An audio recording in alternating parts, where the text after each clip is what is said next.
Karen, noticia a esta hora, 7:52.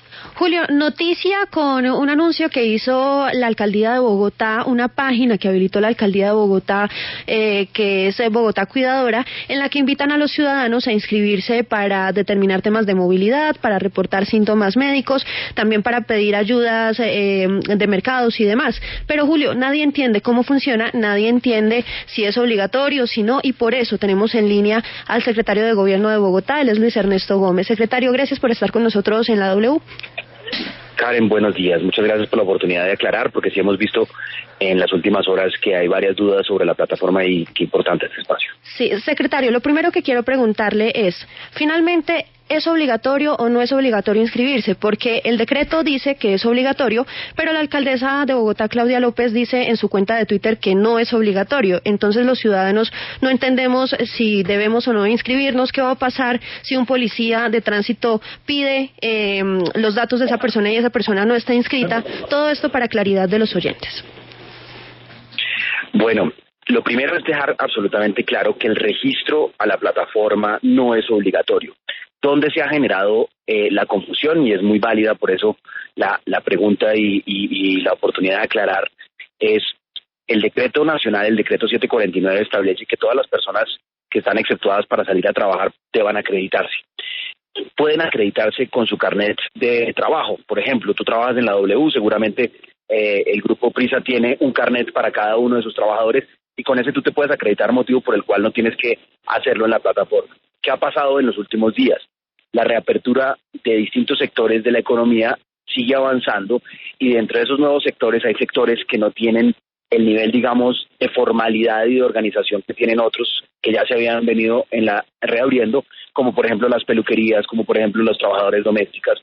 La plataforma y la aplicación lo que permite es que quienes no tengan una forma distinta de acreditarse lo puedan hacer utilizando esa plataforma. Por ejemplo, si yo trabajo en una peluquería y mi peluquería no tiene pues un área de talento humano que me expida un carnet, como ocurre con muchas, pues entonces yo puedo ingresar mis datos allí y con eso acreditarme, voy a recibir una certificación de correo electrónico o lo puedo mostrar en la plataforma y ante cualquier policía podría acreditarme. Ese es el propósito inicial de la plataforma. El otro, obviamente, es poder aportar, digamos, con información a la toma de decisiones sobre las rutas de Transmilenio, las rutas de SITP urbano, dónde vamos a tener más demanda, información también muy importante sobre donde se requieren ayudas alimentarias y otro tipo de información que pueden presentar en la plataforma. Secretario, desde el Consejo de Bogotá también se plantean algunas inquietudes con respecto a las inscripciones en esta página. Saludamos hasta ahora al concejal de Bogotá, Carlos Carrillo. Concejal, ¿cuáles son esas dudas con respecto a esta página y cuáles podrían ser de pronto las inquietudes para plantearle al secretario con respecto a esto? Bueno, muy buenos días, Karen. Un saludo para el secretario y para todos los oyentes.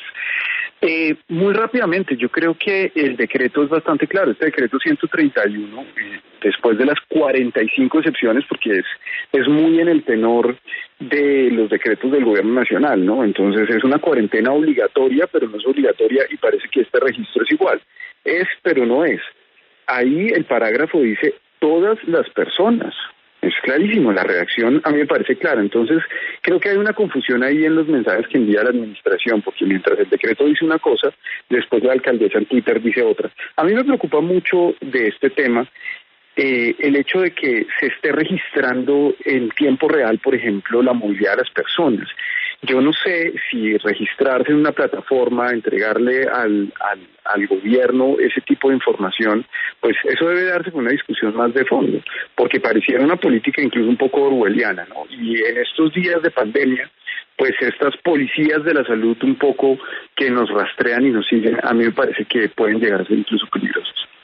Señor secretario, mire, entonces haciendo un pequeño recuento de todo esto, usted dice, mire, es simplemente que queremos tener un registro de por dónde van ustedes, pero pues no es necesario o no es más bien de obligatorio cumplimiento. Y quiero retomar lo que dice el señor concejal.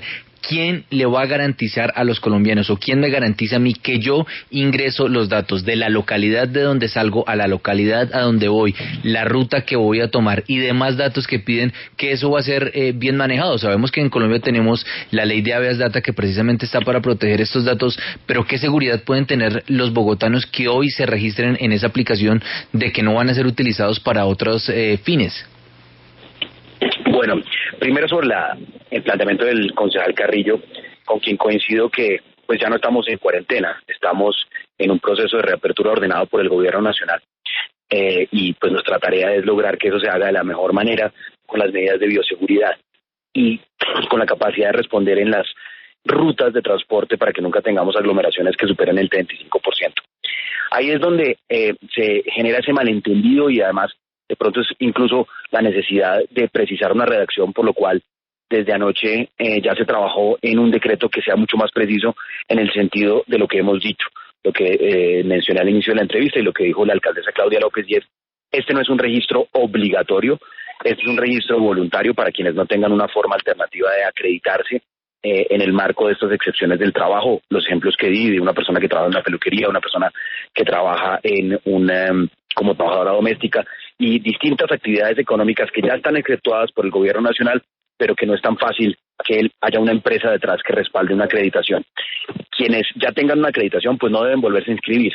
Ahora bien, está la posibilidad de que de manera voluntaria, y esto lo están haciendo varios países, que de manera voluntaria los ciudadanos donen su información, y yo hago énfasis y subrayo el donar, porque los únicos propietarios de la información, y con eso busco responder tu segunda pregunta, es: los únicos dueños de la información son las personas.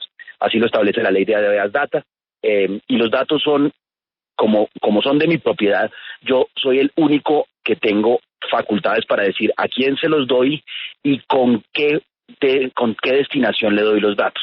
Y por eso se habla más que de obligatoriedad, se habla de la posibilidad de que los ciudadanos donen sus datos para que se puedan tomar decisiones más acertadas de política pública en cuanto a rutas de desplazamiento, en cuanto a cercos epidemiológicos, en cuanto a ayudas alimentarias. Entonces, las personas que consignen allí datos de sus desplazamientos lo están haciendo de manera voluntaria. Esta información es valiosísima y yo te quiero explicar por qué. Si tú tienes rutas de SITP, por ejemplo, que atienden las localidades de Kennedy, de Ciudad Bolívar, de Bosa, y a partir de la apertura de, por ejemplo, peluquerías, de trabajadoras domésticas, identificas que hay una carga adicional en algunos puntos, pues puedes aumentar frecuencias. Si tú logras aumentar frecuencias, evitas aglomeraciones y evitas contagio. Entonces, toda esta información, solo para dar un ejemplo en el de movilidad, también en materia de alimentos, si las personas han reclamado todo el tiempo cómo puedo dar a conocer información, necesito, dónde levanto la mano para decir necesito una ayuda, pues ahí también está la posibilidad de hacerlo. Eso lo pueden hacer obviamente de manera voluntaria. Y por último, la información epidemiológica, la información de salud. Qué importante es que si nosotros identificamos que hay una persona con un dato positivo de COVID-19 porque se le hace la prueba, qué importante es que podamos identificar con qué personas ha entrado en estrecho contacto en los últimos días para que también se pueda hacer un aislamiento preventivo de esas personas.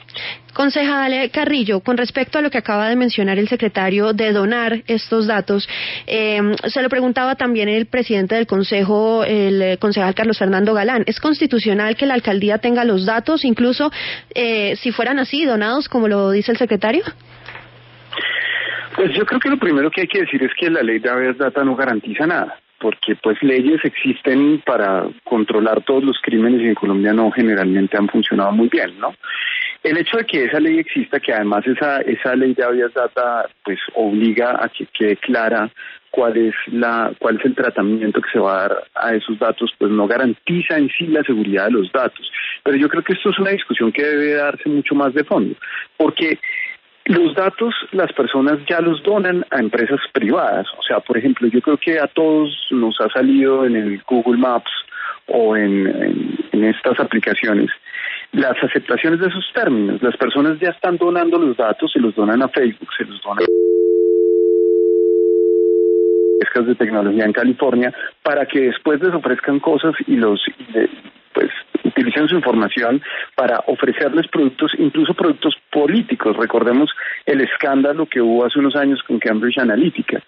Pero aquí parece un poco, pues yo no condeno en sí el hecho de que la administración quiera buscar esos datos, pero sí me parece que es muy complicado que no se dé esta discusión de fondo, porque puede quedar en la opinión pública que simplemente lo que quieren hacer es empezar a recoger información para después incluso controlar otras cosas que van más allá de la pandemia. Claro. Porque claro, en este momento saben a dónde va la peluquera, de dónde salió el mesero, pero eso también puede servir para controlar, por ejemplo, para evitar protestas, para rastrear a ciudadanos que están ejerciendo sus libertades, y eso sí me parece muy peligroso.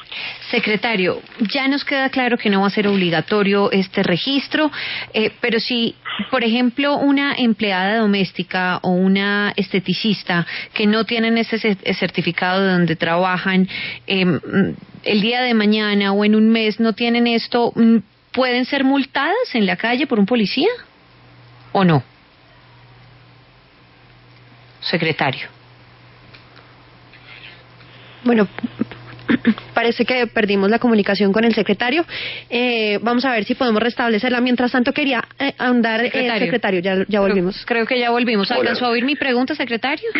Sí, la alcancé a escuchar. Sí. Te decía que ahí está parte de la confusión. El decreto nacional 749 habla de la obligatoriedad para que las personas se acrediten a la hora de desplazarse en el marco de estas excepciones, entonces, y que deben hacerlo ante las autoridades de policía. Por eso, la posibilidad que da la aplicación en Bogotá para que se cumpla el requisito para quienes no tengan la acreditación por parte de su empresa. Eso es lo que decía el concejal Carrillo. Yo creo que ahí hay un punto esencial, y es, pues evidentemente, el uso de los datos con fines distintos a los que se les solicita a las personas, pues es una violación de una norma, del derecho, de derechos fundamentales, de la ley de habeas datas, particularmente en el caso colombiano, y por eso los ciudadanos que entregan su información y que vean que esa información está siendo utilizada con fines distintos, pues tienen todo el derecho también a no solo a reclamar, sino básicamente a denunciar a las personas que lo hagan. Pero ¿cómo lo sabemos? ¿Cómo sabemos quién maneja nuestros datos? ¿Quién está recibiendo esa información que vamos a llevar a la página que tiene la alcaldía? ¿En qué se van a usar esos datos? Son los temores que tiene la gente, por ejemplo, en redes sociales, que está manifestando justamente eso. Yo voy a entregar los datos de mi dirección, mi teléfono, mis traslados, y quién va a tener acceso a todas las cosas, a todas mis rutinas en esa página web. Exclusivamente el personal encargado en tomar decisiones epidemiológicas, es decir, el personal que está haciendo los cercos epidemiológicos y no tiene acceso a toda la información, sino únicamente a la relevante en cuanto a contagio, contactos y demás. Lo tendrá también, y no de manera individual, es decir, yo no conoceré los datos, aquí esa es una distinción muy importante, yo no conoceré los datos individuales de Carlos Carrillo sale y se desplaza de un lado a otro, sino conoceré los datos agregados que me permiten decir, hay muchas personas en la localidad de Kennedy saliendo en tal estación, en tales lugares, a tales horas, tenemos que mandar más rutas. Entonces, los datos solo y la custodia está en cabeza de la Alcaldía Mayor de Bogotá, al igual que en el caso de Coronap está en cabeza del Gobierno Nacional, y solo podrán ser utilizados de manera agregada para la toma de decisiones, no con casos individuales, y los casos individuales se utilizarán para entender los cercos epidemiológicos de los casos positivos de COVID-19 con quienes han entrado en contacto estas personas, y para que se pueda hacer un aislamiento preventivo de las personas que han tenido contacto. Bueno, pues a nuestros invitados, al concejal de Bogotá, Carlos Carrillo, y al secretario de Gobierno de Bogotá, Luis Ernesto Gómez, muchas gracias por haber estado con nosotros en la W, y seguiremos, por supuesto, atentos a este y otros temas en Bogotá.